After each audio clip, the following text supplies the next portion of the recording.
nature-based solutions, which one of my favorite terms, and I credit Steve Long, one of our speakers, with coming up with it, and it just is a great way to really explain what the policy is.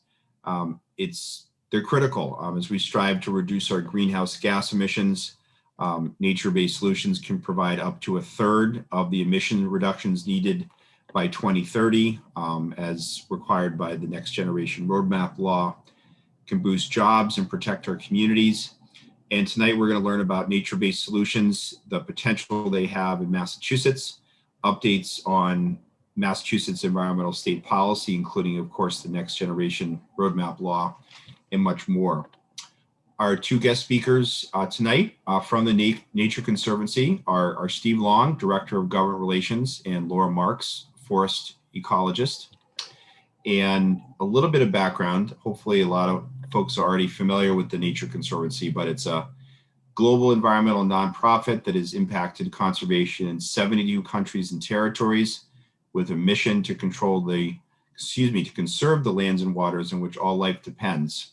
This webinar will feature these two guest speakers who I mentioned and share their expertise on nature-based solutions, updates on Massachusetts environmental policy, and things you can do in your community and how to effectively advocate with municipal government. And the community piece, I think, is critical because I'm really hopeful that this nature-based solutions provisions in the law is something that local environmental groups, conservation trusts, climate change organizations, groups like Green Action, Green Hudson in my district, what can they do to use these provisions to better protect open space and do their part even more to combat climate change.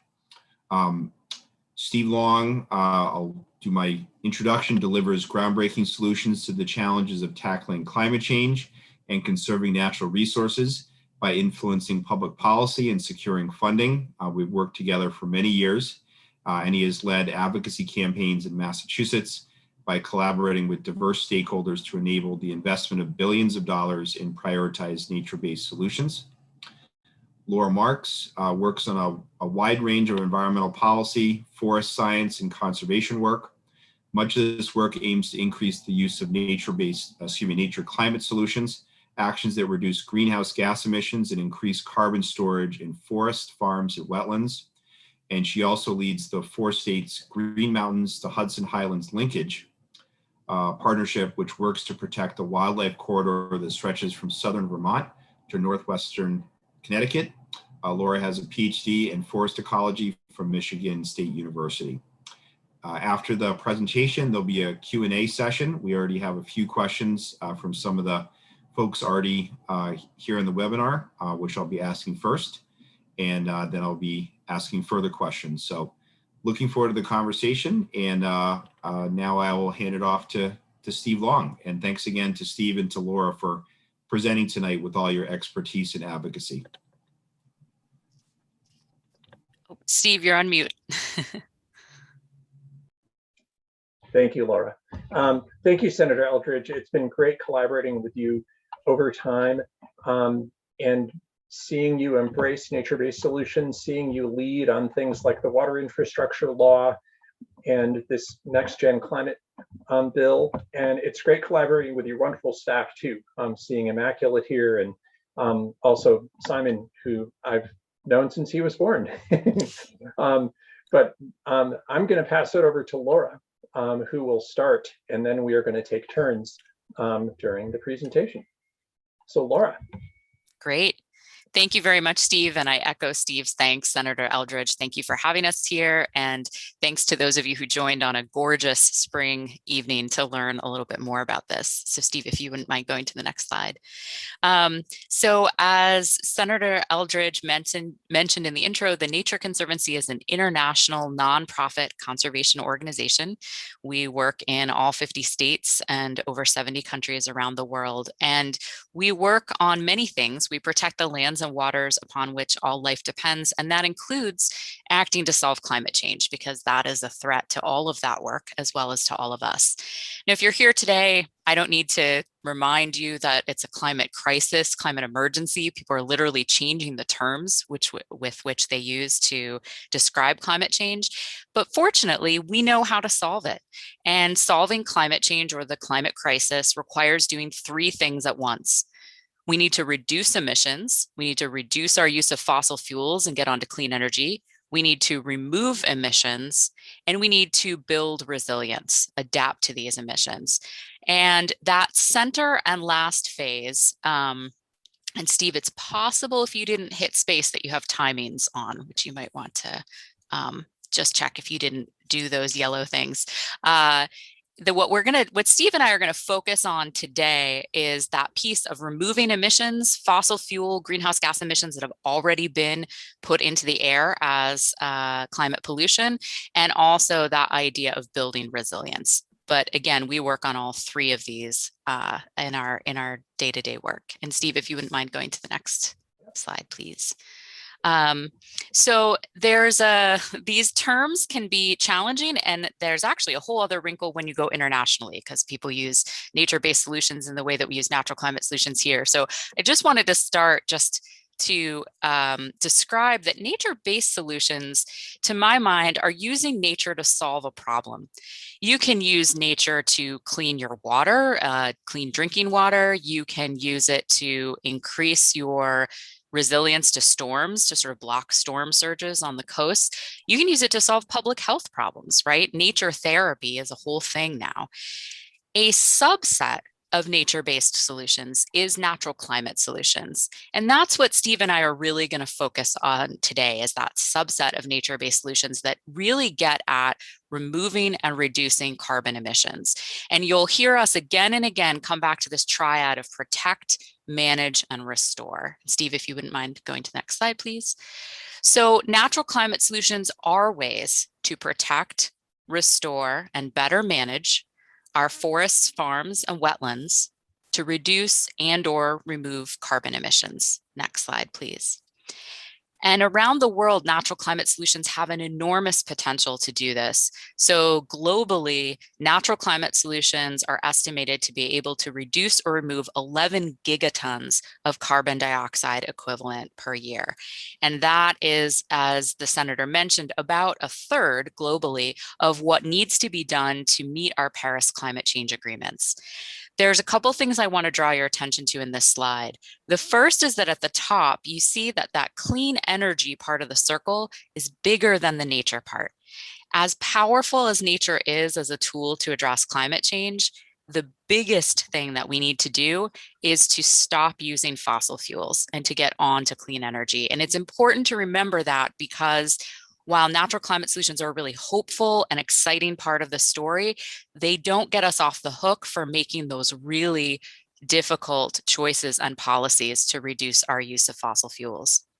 The second thing I want to point out is at the bottom, you see a couple examples of those natural climate solutions, like protecting forest land, managing our croplands so that there's more carbon in soil and less nutrient runoff, restoring wetlands and reducing nutrient pollution so that we don't degrade the ones that we have.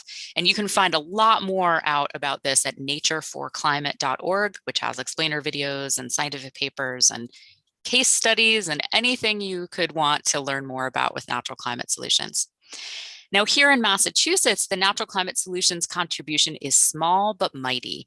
We estimate that natural climate solutions can reduce or remove 1 to 2 million metric tons of carbon dioxide equivalent every year. Next slide, please. And I don't want to go too far in this presentation without saying something that also is probably obvious to most of us, but is worth repeating. And that is that climate change is fundamentally unjust. So whether you look at the global scale or however you scale down, in general, those who have the least responsibility for emitting carbon and causing the problem in the first place often face the greatest impacts. Now, natural climate solutions carbon benefits are felt globally. So if I sequester, pull down, remove from the atmosphere a ton of carbon here in Massachusetts, that benefits everyone around the world. But there are other benefits to natural climate solutions that are felt more locally. And those include greater air quality, clean drinking water, homes for all kinds of biodiversity, native plants and animals, even better, more fertile soil. So as we think about investing in these natural climate solutions, we need to really be sure that we're investing in those that directly benefit Black, Indigenous, and people of color. And Steve and I have been using a phrase that we come back to every once in a while, that idea that there is a role for every acre to play here as we think about these. So with that, I'm going to hand things back over to Steve to talk about the first part of that triad, the protect part of natural climate solutions.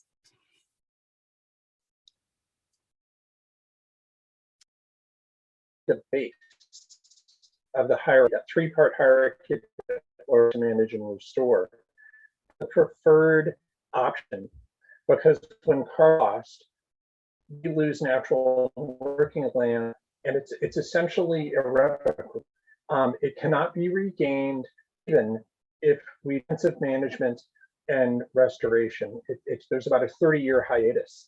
So protecting natural and working lands doesn't mean that we're stopping forestry or agriculture. It doesn't mean that we're stopping development of natural and working lands, but rather using careful planning and low impact development to minimize that loss wherever possible. And land, it's like making an investment. Land protected now will yield dividends in the future. So the sequestration accrues over time through 2030, 2040, and 2050 and beyond. So we just wanted to highlight some actions you can take. So there are two pieces of legislation right now that are live. One is sponsored by our very own Senator Eldridge. It is the No Net Loss Bill. This is a bill that makes sure that when conservation land is converted, that conservation land is offered in replacement. And there's a movement afoot to broaden that definition of no net loss to cover farms and forests. Another piece of legislation is the conservation land tax credit. That provides incentives to private landowners to do the right thing on their land, whether it's protecting it for wildlife or conserving for agriculture or forestry. It provides a nice sweetener for a private landowner. And that's most of our forest land is privately owned. Then at the local level, you can work to protect and acquire land. You can work with your municipality, you can work with your land trust, and there's a huge suite of state funding and services available to help you do that.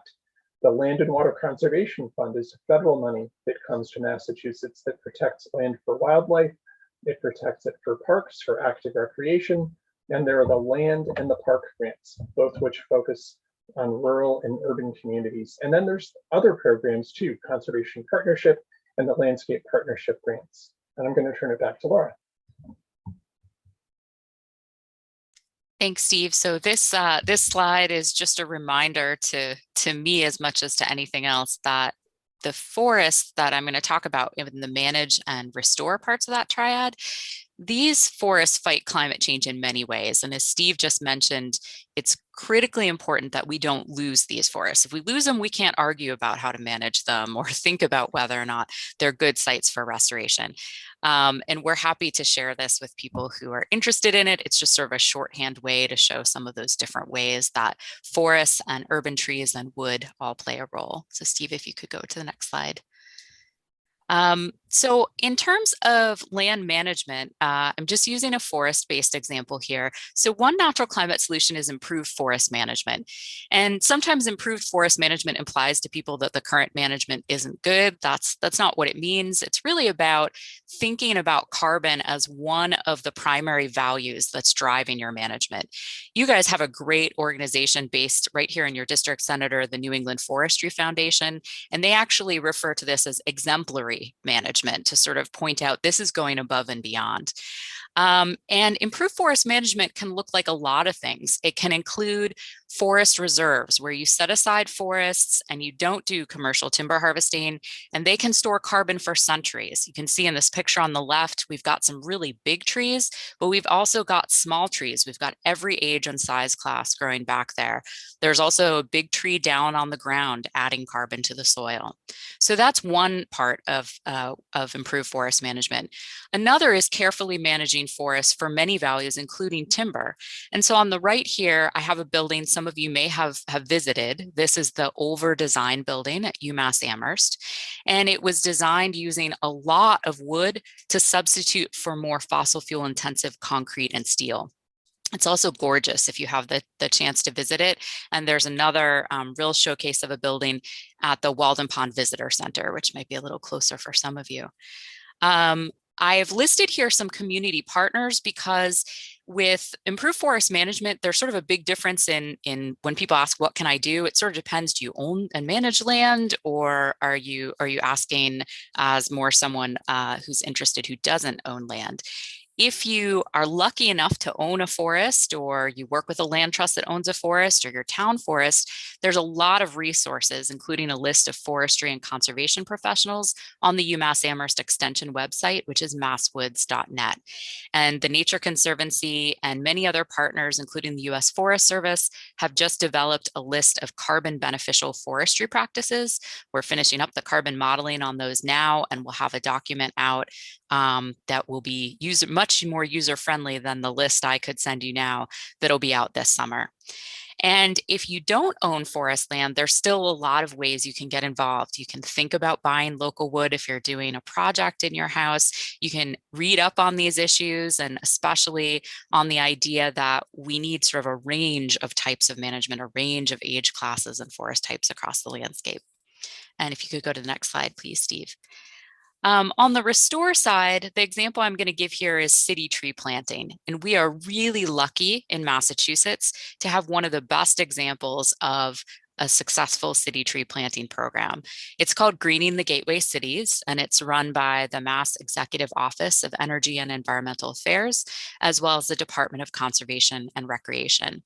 One of the really cool things about this program is that they think very carefully about where to put the trees. They are bringing them into frontline communities, usually environmental justice neighborhoods, where the canopy cover is lower than nearby areas that are more affluent. And they've also tackled some of the challenges that these programs tend to face. So this program actually plants quite large trees. They're over 6 feet tall when they go into the ground. So they're not tiny little stick trees. And at the bottom, you can see this list of community partners. Greening the Gateway Cities works with a community organization in each city. And it's not always a land trust or a conservation organization. It could also be a public health organization, economic development. So they go to people who know the communities and know the needs, and then work with those groups both to reach out to landowners and business owners to give them these free trees. And also those community groups have a contract to take care of the trees for the first 2 years. So even if there's a really big drought or something, we get them sort of past that hump and established. So this is a program that Steve and I have been a huge fan of for a long time. It's just a really great example. And the carbon benefits not only come from those trees, sequestering and storing carbon, but also the energy reductions in the buildings that they now shade and windbreak as they grow bigger. So Steve, I will hand things over to you to kind of talk about the policy context and all the great things that are in the work that are going to get us up to scale and up to speed with natural climate solutions. Terrific. Thanks so much, Laura. And I remember when the Greening Gateway Cities program was being created, Senator Eldridge's good friend, Senator Pacheco, called it the Energy Trees program. So there's a nice long history of collaboration with Senate colleagues. So I want to talk a bit about how law and policy influences our ability to foster and work on natural and working lands.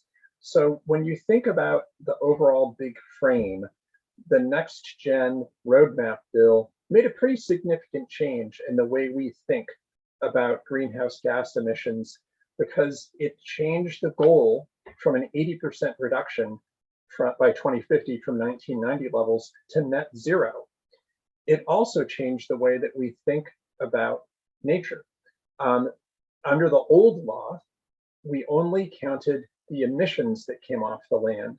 Sequestration was not counted. In this new law that strives to achieve net zero, sequestration is counted. And that's because sequestration will be used to help achieve net zero when we reduce emissions, because there will always be something left over that we need to sequester. But it's not, as Laura said, it's not getting people off the hook. It's not getting emitters off the hook. It's making up the difference. And there's so much carbon in the atmosphere anyway. I think we're up to 400 plus parts per million. We're supposed to be at 350. We need natural climate solutions regardless of what the law says. So when we think about the big frames and the big buckets where we need to gain ground in decarbonization, it's really about decreasing energy demand. And we do that by increasing efficiency in buildings and with the vehicles and with appliances. And the next gen bill touches upon all of those. It's also about switching fuels, about switching from fossil fuels to electricity that's powered by fossil-free renewables. It's about increasing the amount of renewable energy that we use to power our energy supply. And there's a 40% requirement under the Renewable Portfolio Standard for renewables by the year 2030. There's also very large-scale procurements for offshore wind because we are the Saudi Arabia of offshore wind. There's also an increase in sequestration called for in this bill. So these are really the pillars of sequestration, and these are reflected in the Commonwealth's planning process. During the time this bill was moving through the legislature, there was a parallel planning process that was being conducted by the Executive Office of Energy and Environmental Affairs.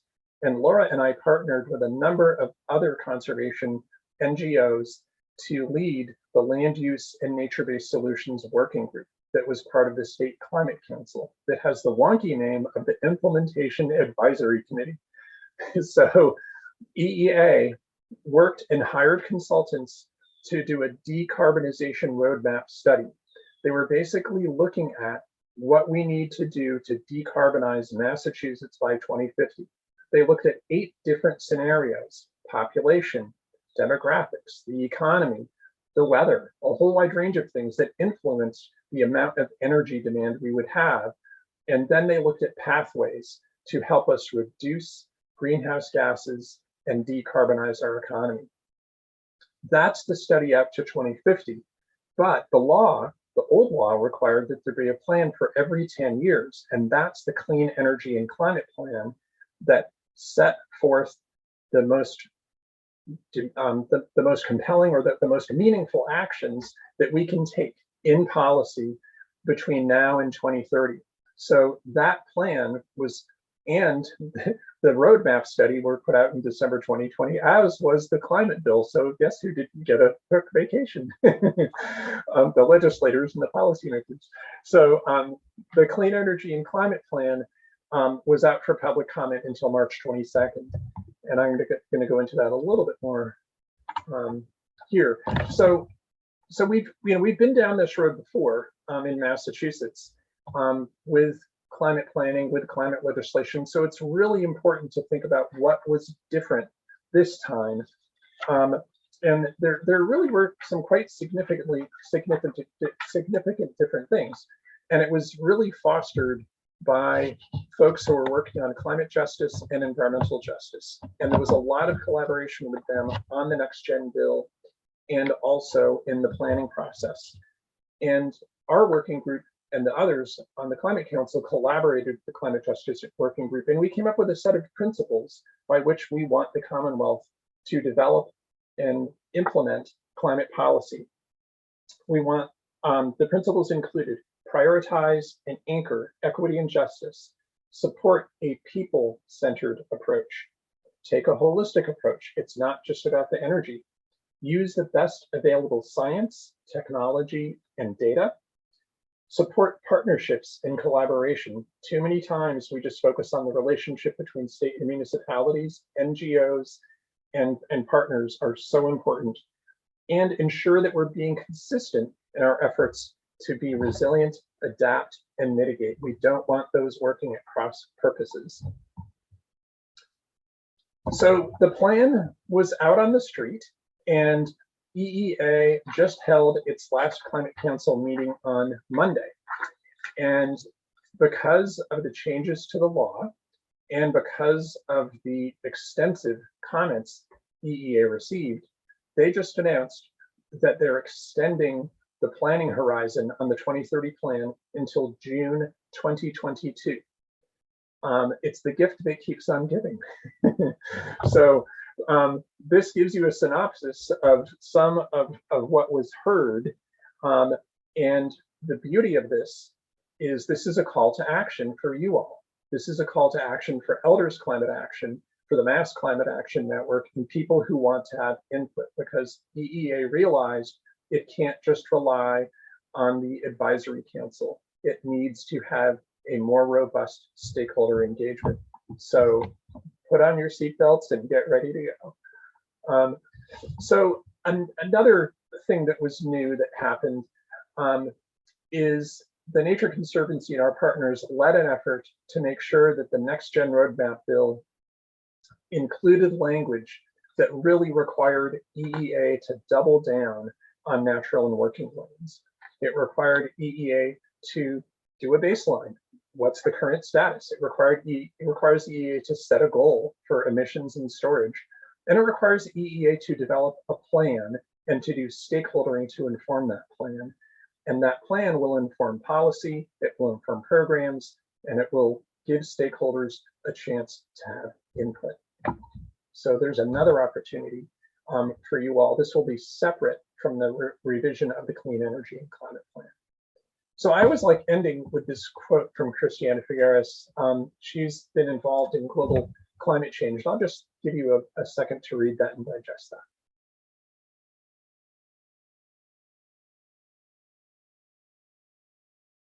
So basically the message is we can't achieve our climate goals without nature.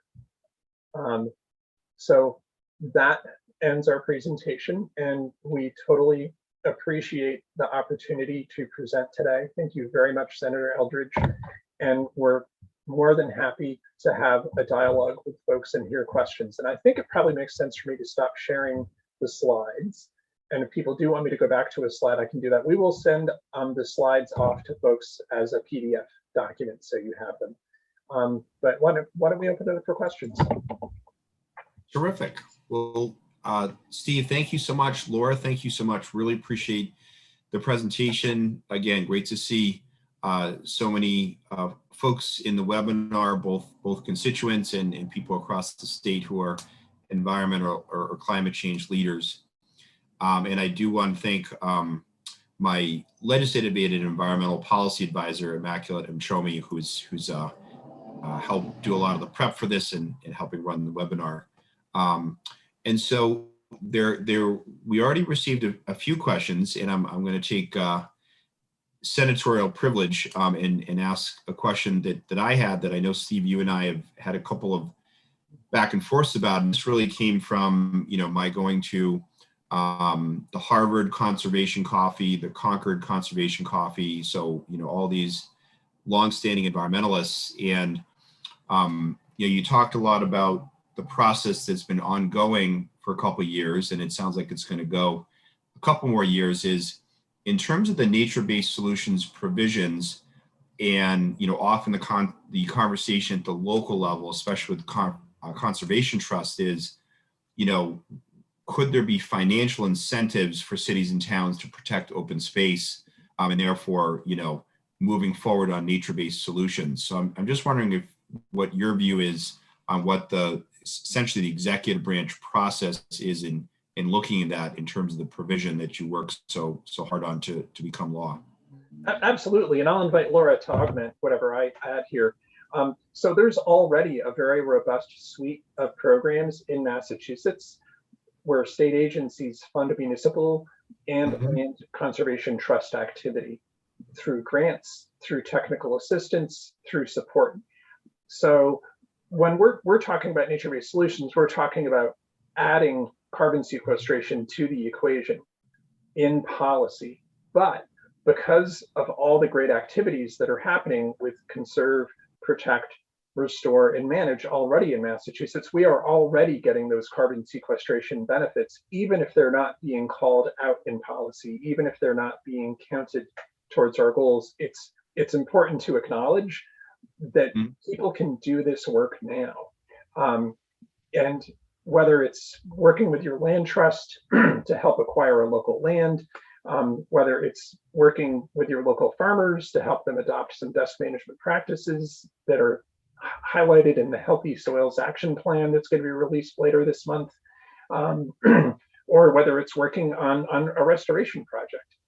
Senator Eldridge, you were so key in getting the dam loan fund established in Massachusetts, where now over 70 dams have been removed in Massachusetts, and it's helped restore aquatic systems. So that's, I'd say we already have these opportunities to do this work. The policy is meaningful, but it doesn't mean that we have to wait. Yeah, and That's, sorry, go go ahead, ahead. Laura. I, No, go I ahead. I was just going to say that, yeah, that I agree, Steve. And I was looking at the district boundaries, Senator, before I got on this call, and I was like, oh, you've got Sudbury Valley trustees, you've got New England Forestry Foundation. I mean, you have a lot of real powerhouses here who, I agree with Steve. I think the mechanisms are there. Sometimes the funding isn't quite what it could be to take advantage of that potential. And I know that all of us in the land trust communities have been sort of watching what's happened with the sudden move out of cities. You know, there are places that are facing development pressure and really, really, really inflated, very high prices that didn't have them before. So that's certainly a sort of near term, you know, it just makes it all the more urgent that the groups that are working to do that open space land protection, you know, we gotta step it up a little bit and take advantage of all the tools and all the funding sources that we have. Absolutely, and I will say to both of you on the you know, sort of talking about increasing funding, is that, you know, yesterday the Clean Energy Caucus, which I serve as the Senate chair of, we had a presentation from EEA Secretary Theorides on the Transportation and Climate Initiative, TCI, and talking about, you know, once it's fully implemented, even just with the 3 states, it could bring about $160 million a year in revenue for the state, if you will, for climate resiliency, is, you know, possibly, you know, prioritizing that money to protect open space and therefore further, you know, nature-based solutions policies. So that was, you know, that was an interesting idea in presentation. And I promise I didn't set this up, but just on the revenue front, I figure I should mention a new bill that I filed that I know the Nature Conservancy is familiar with. It's the HERO Coalition bill, Housing Environment Revenues Options, which is a deeds excise fee that would raise $150 million for climate resiliency and then $150 million for affordable housing, speaking to the fact that, you know, communities, many in my district, which are MVP communities, you know, but they are looking for more state funding to take stronger actions around climate resiliency. So hopefully that can be helpful too if it passes. We could do a whole webinar on climate funding. There's so many efforts. You can't swing a stick without hitting a climate funding advocate at the State House right now. We'll plan that for next month. That's right. That sounds great. There were some questions that came in before we began, which is terrific. So I'm gonna ask them to Steve and Laura. The first is from Karen Herther, and the question is, which is a great one: are flower and vegetable gardens and outdoor shrubs, greenery, also effective as nature-based solutions, along with trees and forests, to help remove carbon from the environment? Yeah, and I'm happy to take that one. I would say yes. So one of the reasons we come back to that, a role for every acre, is that sometimes I think people, they see the natural climate solutions and they immediately want to do, you know, what's the climate smartest? Like, if these are all climate smarts, or what's the thing that's at the top? And really that depends on where you are. So I wouldn't suggest that someone take an acre of mature forest and turn it into a vegetable garden for carbon sequestration. That would be counterproductive. However, the things that people do on their lawns and in their gardens definitely are sequestering carbon into the soil. And Steve already mentioned a great resource that's coming out, and I think later this month is a little optimistic, Steve. I believe it's supposed to be out June 1st, so maybe next month or at the end of next month. But it's called the Healthy Soils Action Plan. And Steve mentioned that. It's a really good resource with a number of sort of best practices for things from turf grass to suburban lawns to forests to wetlands. And it really focuses on the idea of adding carbon into the soil. So for long-term carbon storage. So if you've got, an area that's just grass and you turn it into shrubland and flower gardens, I would say for the most part, that is something that's going to have, a small but meaningful impact in terms of carbon sequestration, for sure. Great, thanks, Laura. The next question from Susan Thomas, that she is most interested in learning how municipalities can develop carbon footprint / environmental services models to implement local roadmap plans. That's a really good question. And I know the Metropolitan Area Planning Council, or the RPA that covers this region, has a climate and clean energy playbook that has an inventory toolkit that folks can use.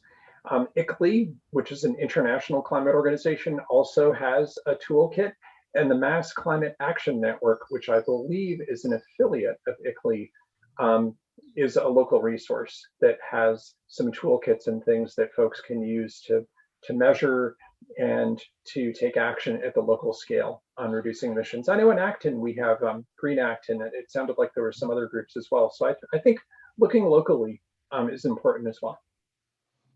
Yeah, and Steve and I are from Acton. Talking about Green Acton is I know that last year at town meeting was passed a climate emergency resolution, and I know I've worked with Green Acton this year, including another bill that Immaculate did a lot of work on that is looking to put moratorium on new fossil fuel infrastructure and electrifying buildings, schools, homes in Acton. Both the North Acton Fire Station and the twin elementary schools are mostly going to be powered by geothermal or solar, which is great to see. So it is possible at the local level to do these sort of things. And the third question, then I welcome folks to add questions in the chat, which I know are already coming in. I'll ask those in a bit. But the third question we got before is from Elizabeth Graywolf.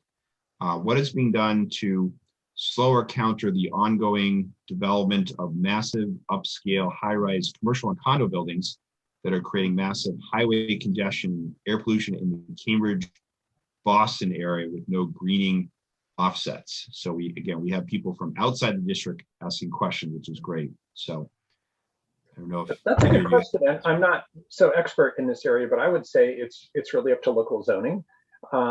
And I know that there are some activists who are working on ensuring that local zoning ordinances and bylaws will help ensure that things are done in a more environmentally preferable fashion. And I also think that MAPC would be another good place to turn. There are a lot of zoning experts there that I often turn to when I need advice on zoning legislation, but I know they have people who do on the ground work there. And the Executive Office of Energy and Environmental Affairs has a smart growth toolkit.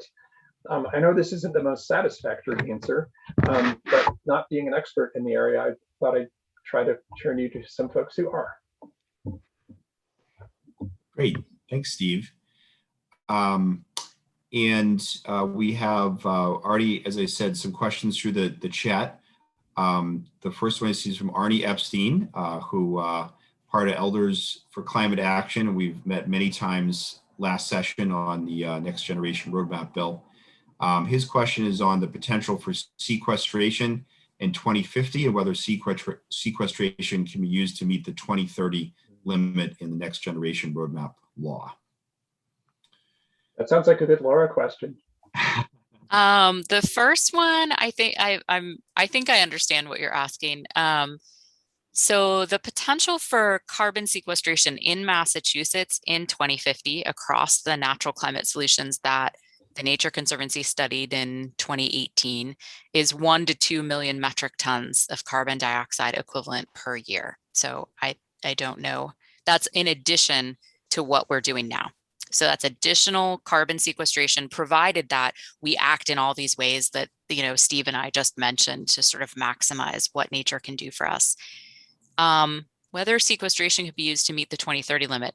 I'm going to look sideways on my screen at Steve, but my understanding, you can correct me if I'm wrong, Steve, is that for 2030, sequestration cannot be used to meet that limit. That is a emissions reduction limit separate from that. And that sequestration counting comes in as we get to that 2050 net zero goal, as opposed to the 2030 interim one. I'm hoping I got that right, Steve. I think the law may be silent on that, but I think it's a matter of policy. And I think the people I've spoken with who are making the policy are looking toward 2050 to have sequestration be added in the calculation, but that doesn't mean we shouldn't be doing it. And Laura, I think one thing you've always told me, that currently Massachusetts natural and working lands are currently absorbing 5 million metric tons, correct? And more or less 4 to 5. Yep. Between. Yep. And that's about 7% of the emissions that we generate every year. So if you go back to the net zero slide, you see that the state has a goal of reducing emissions by 85% by the year 2050. So there's going to be a 15% difference. So it doesn't appear that we will be able to achieve that 15% difference within the Commonwealth. So the question is, how do we design policy that makes sense, that from a science-based perspective, from a fiscal perspective, and from a policy perspective, that doesn't let polluters off the hook and doesn't harm environmental justice communities by enabling pollution in neighborhoods that have been historically impacted by polluting facilities?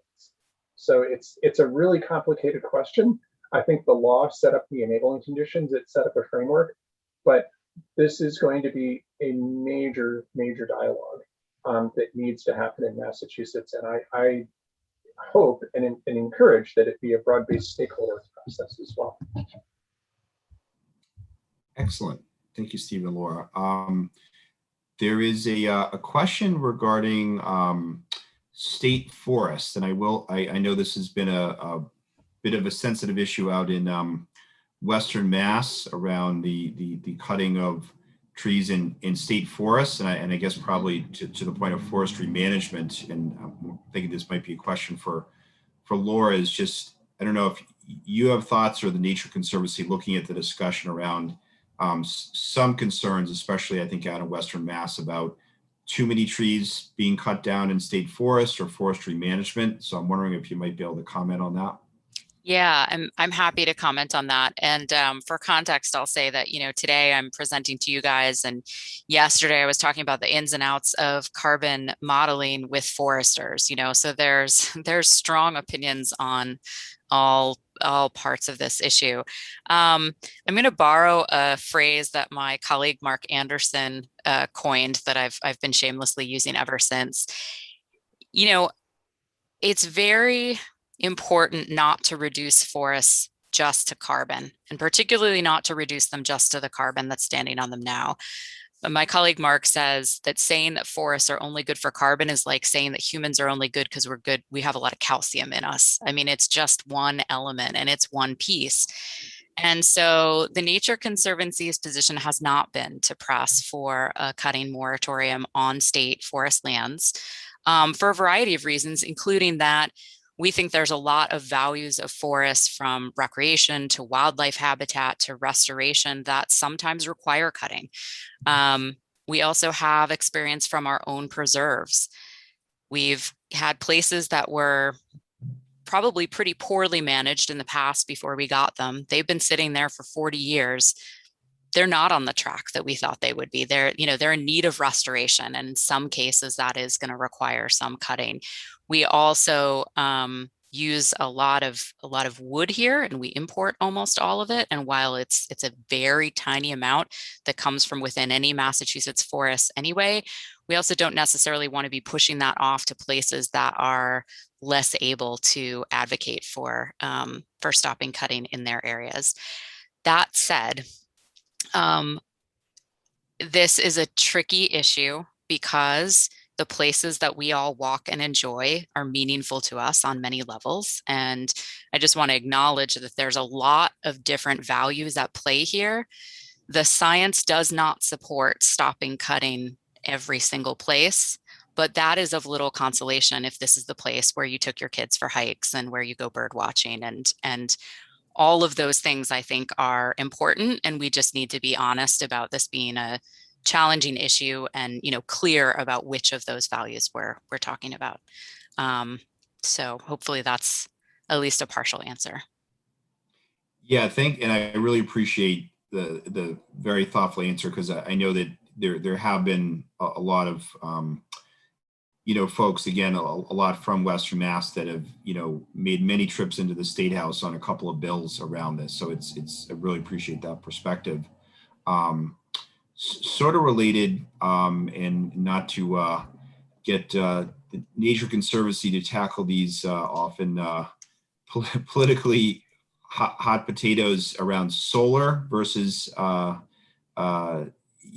protecting trees or forests. I know this was another issue, again, Western Mass, but also in this area. And actually the questions from a neighbor of mine, Niana Tobin, about how do people measure, or how should we measure the benefit of older trees compared to solar in terms of doing our part to combat climate change? Yeah, so in a minute, Steve, I'm going to kick things back over to you to talk about siting, just the work that we've done on that. But this one is also tricky. If we were having this conversation, I don't know, a decade from now, at sometime in the future, I do think we're going to get to the point where we have to make trade-offs, right? I mean, part of the problem of climate change being the fact that we didn't do anything in 1970, 80, 90, 2000, like we don't have perfect solutions anymore, and we have to make some tough choices. That said, we also at this point have some alternatives to putting large solar farms in forests. And so TNC has weighed in on this issue. And I'm going to let Steve kind of explain how we've tried to express our opinion that there are certain places that maybe aren't appropriate in our mind, aren't the best sites for solar, and others that are. So Steve, if you wouldn't mind. No, I don't mind at all. So the way that policy position has manifested itself is within the state's incentive program under the Renewable Portfolio Standard called the SMART program. And this is a program that is part of an entire suite of renewable energy efforts to meet percentage goals that require utilities to buy renewable energy from generators. So the generators are desperately trying to meet that need, and the state wants to support them to meet that need. So there are financial incentives to build renewable energy facilities, and there's been a lot of work to try to make sure that's done well. And one of the ways that the Nature Conservancy and our partners have weighed in with the Department of Energy Resources is we have said, gee, why don't we have some areas that are designated as no-go areas where there will not be state incentives for solar energy facilities? And why don't we use the incentives to try to drive solar development to the built environment, to have the canopies on parking lots, to have solar built on buildings, to have it in areas that are already developed.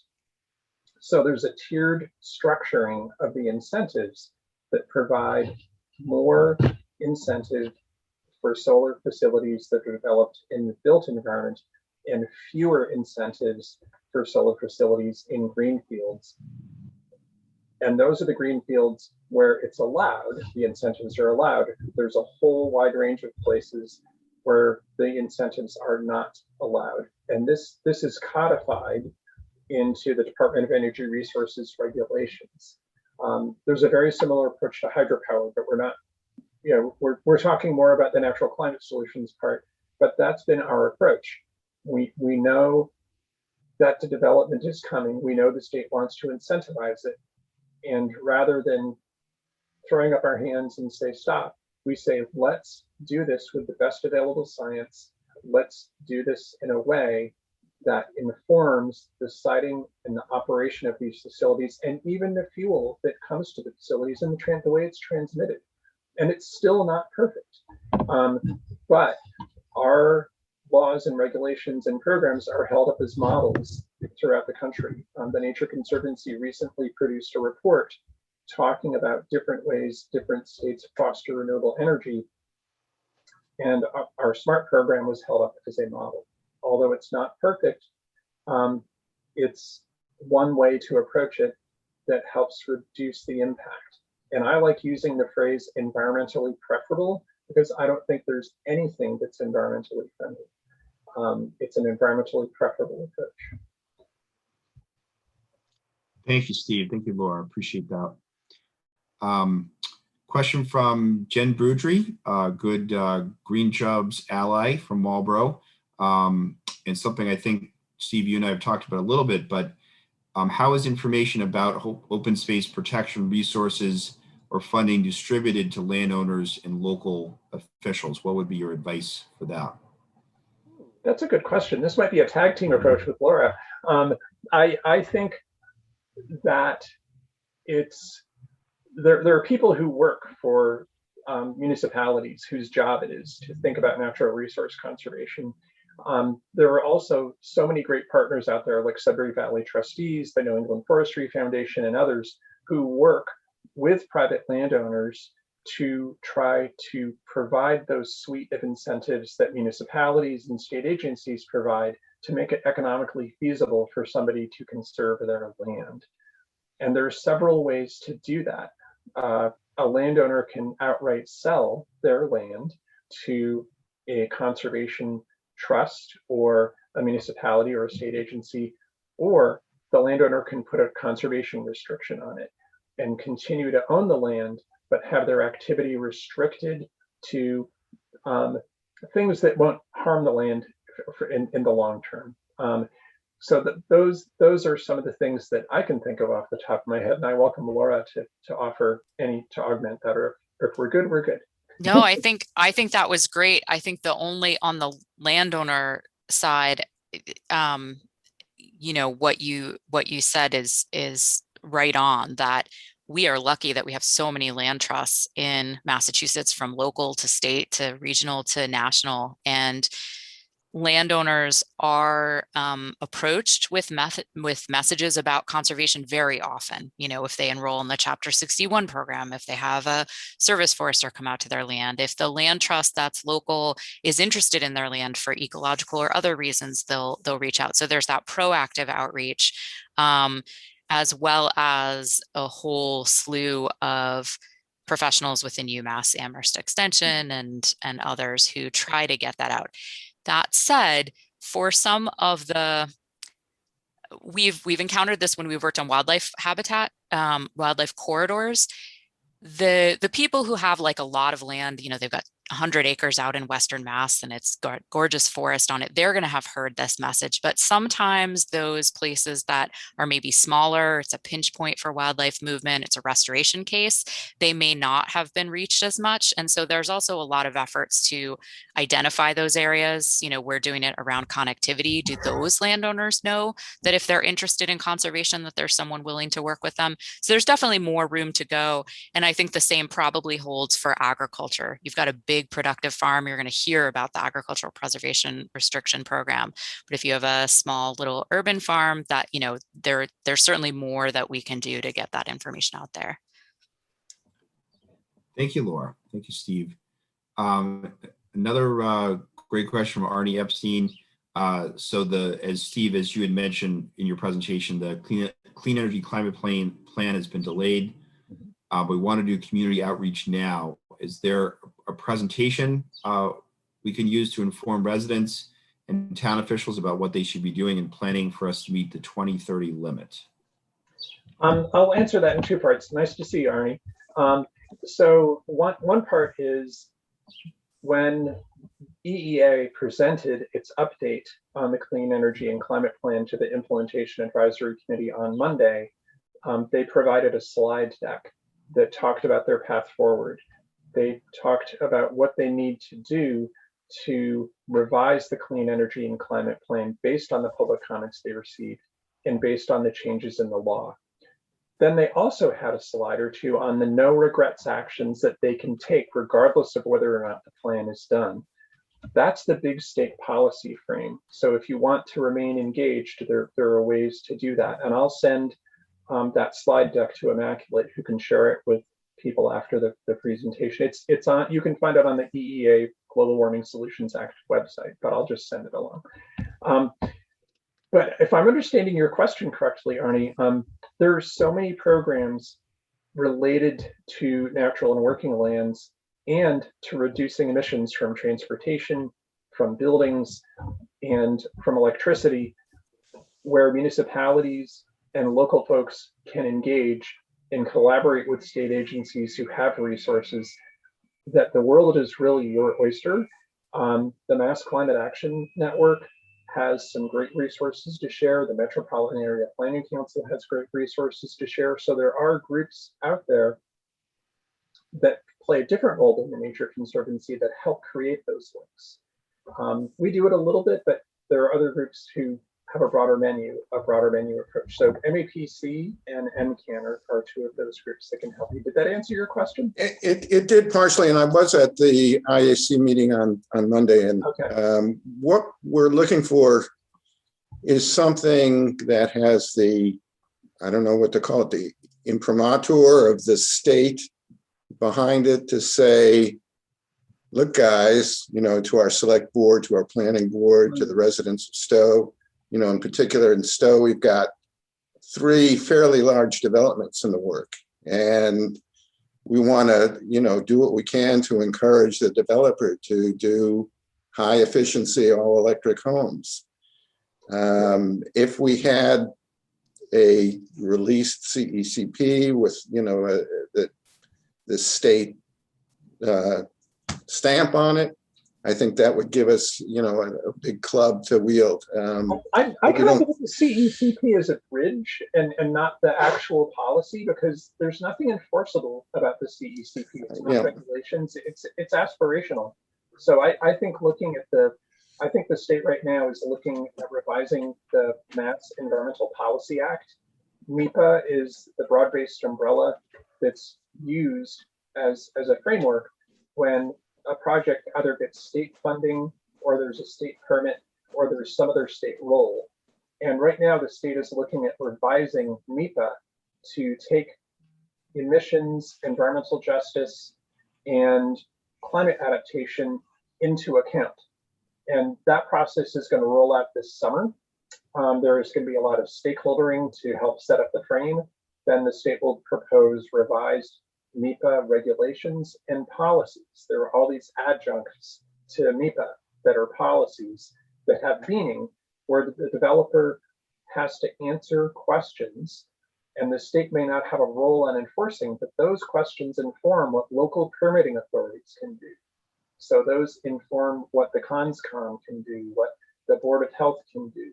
So I think if you're looking for a broad-based state tool, and you're looking to influence change that can be that badge that you hold in front of the municipality, look toward this revision of MEPA that's happening over the summer and through the fall. The summer is the stakeholdering on what the frame should be. The fall is the actual regulatory comments, from what I understand.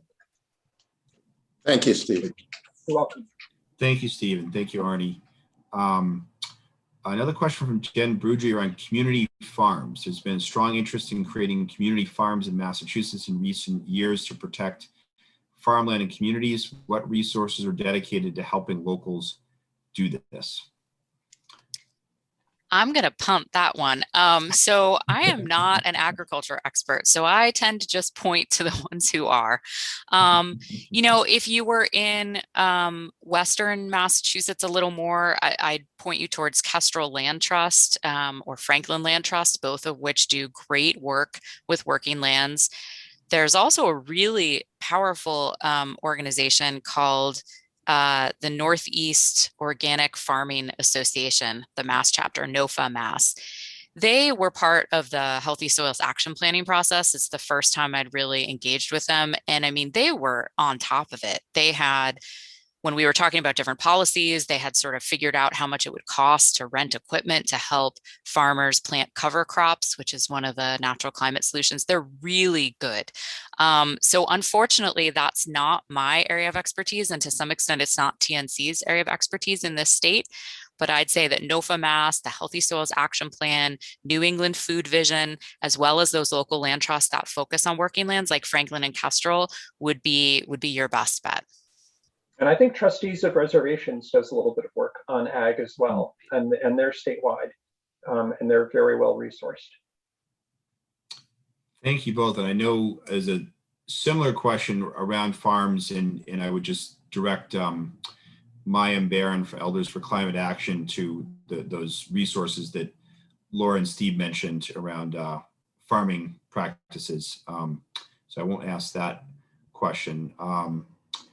And let's see, there's another question from Jen Boudry. Is there a link to the final version of the climate law signed by Governor Baker so the bill is readable? I guess that might mean a layperson's explanation of the law. So Steve, do you have any recommendations on that? WBOR-FM did a really nice summary of the law, a section by section summary of the law.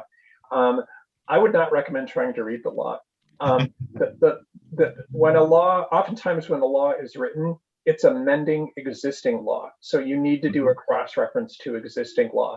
And it's a recipe for a headache. So I would say we'll send the link to Immaculate for the WBUR article that has the really nice summary. But the one thing about the WBUR summary is they didn't include natural and working lands, even though Laura did an interview there like months ago. They need to make a correction of that, Steve. Jeez. I know. I think at this point I don't see any more questions on the chat, but I think we're going to stop the recording.